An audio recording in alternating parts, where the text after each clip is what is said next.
Great good morning to all.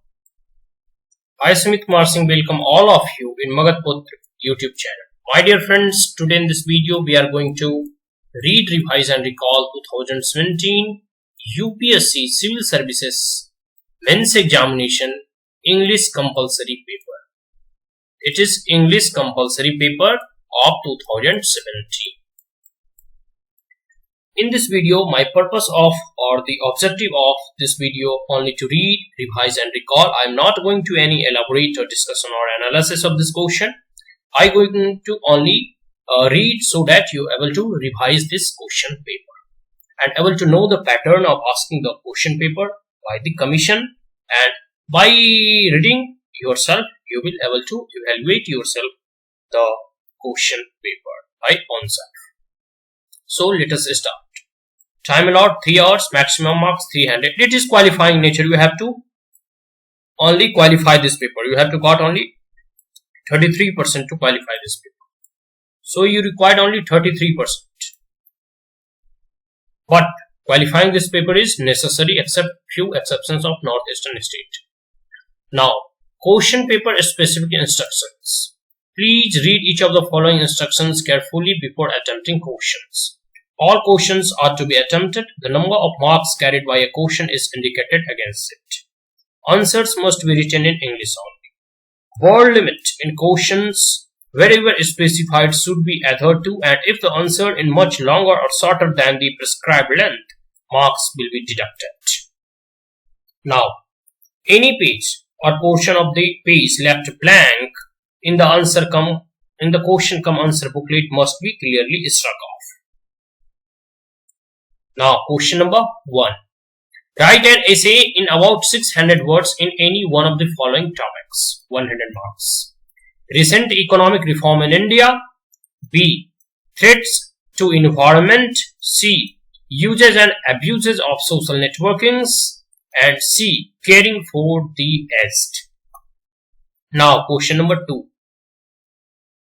Read carefully the passage given below and write your answers to the questions that follow in clear, correct and concise language.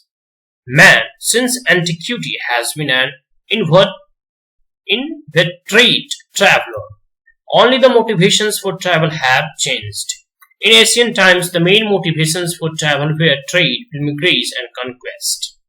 It is most often realized how extensive were the contracts among the people several thousands years ago. For instance, there was considerable interchange of ideas and knowledge between India and West Asia and the Greco-Roman civilization. Travel became the means of acquiring culture in Europe. The tradition of the Grand Tour, which started in the 17th century, was more firmly established in the 18th century and the 19th centuries by the emergence of an affluent mercantile class. After the Second World War, Europe lay in ruins. The Marshall Plan, which was introduced by the United States for the revival of the economies of the European countries, made the tourism as one of its plans. It provided large amount of money for the reconstructions of hotels and tourism infrastructure of Western Europe. What was more significant was that of the first time tourism was viewed as an engine for the economic development. This made the governments start assuming responsibility for the promotion of tourism. 3 technological inventions have fueled the growth of travel on a large scale in the successive period. First, the steam engine, which made the travel by rail and steamships possible before 1914. Then the internal combustion engine, which popularized travel by automobile in the interwar years, and lastly the jet propulsion engine, which has led to international tourist explosion of the post-war era. The government of India also took note of the new phenomenon of tourism and its economic implications. In 1947, the private sector consisted of a number of hotels and travel agencies in the main cities, mainly owned and operated by the foreign interest, as it happens in other industries after independence. The control of many of these hotels passed into the hands of Indian entrepreneurs. At the same time, a number of new indigenously owned and operated travel agencies and hotels started being set up in the last 50 years. The Indian travel industry has shown remarkable enterprise. Some of the leading Indian hotels, group and travel agencies have branched out overseas, and their performance is highly regarded in the international tourism markets.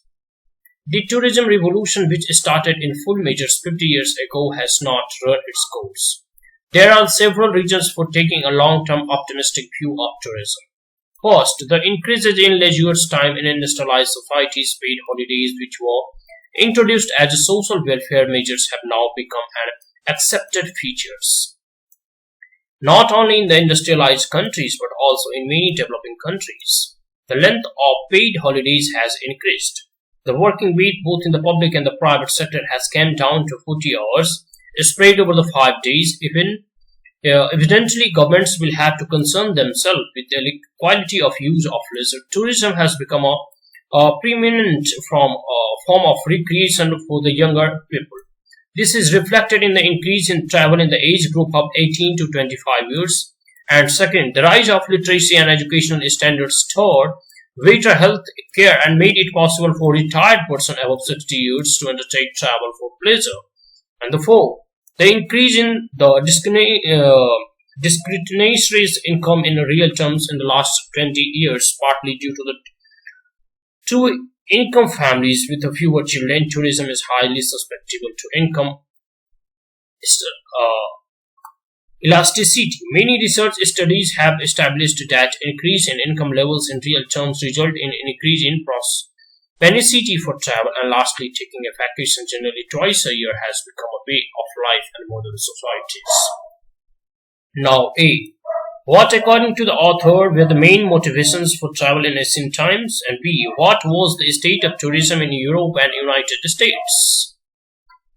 C. What part did technology play in the growth of tourism? And D. How does the author describe the state of tourism in the post-independence India? E.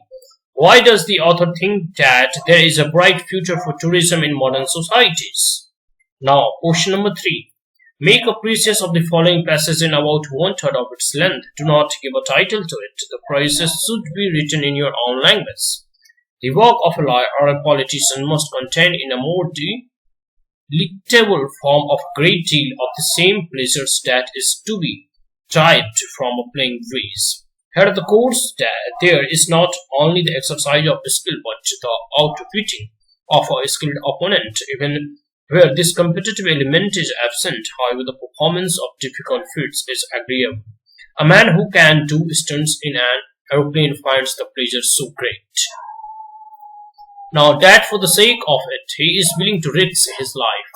I imagine that an owl surgeon, in spite of painful circumstances in which his work is done, derives satisfaction from the exquisite precision of his operations.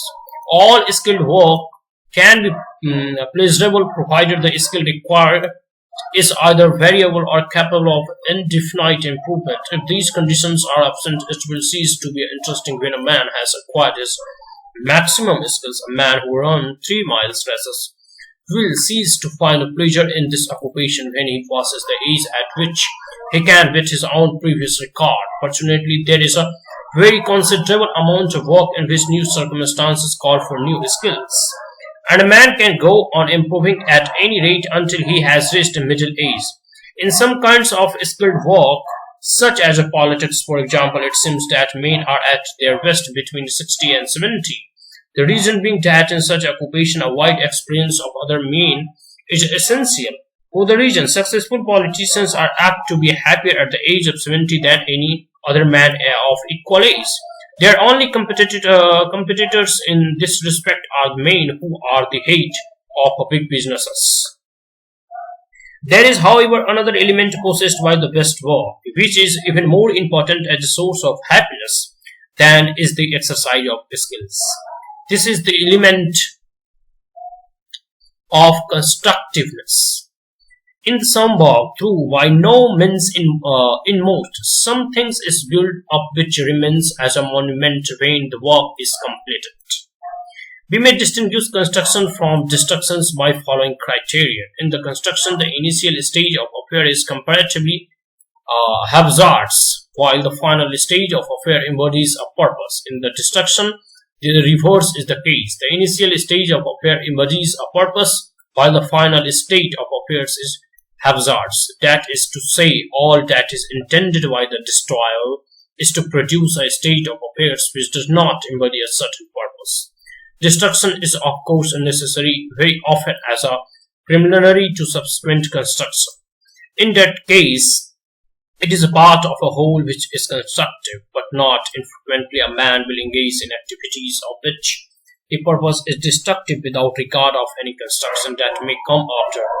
Frequently he will conceal this from himself by the belief that he is only sweeping away in order to build a phrase, but it is generally possible to unmask this pretense when it is pretense by asking him what the subsequent construction is to be on this subject. It will be found that he will speak actually and without enthusiasm, whereas on the preliminary destructions he had spoken precisely and with jest. This applies to not a few revolutionaries and militarists and other apostles of violence. They are acquitted usually without their own knowledge by Hatter. The destructions of what they had is their real purpose, and they are comparatively indifferent to the question of what is to come after it. Now I cannot deny that in the work of destruction as in the work of construction there may be a joy. It is a freeser's joy, perhaps at moment more intense, but it is a less profoundly satisfying, since the result is one in which the little satisfaction is to be found. You kill your enemy, and when he is dead, your occupation is gone, and the satisfaction that you derive from victory quickly fades.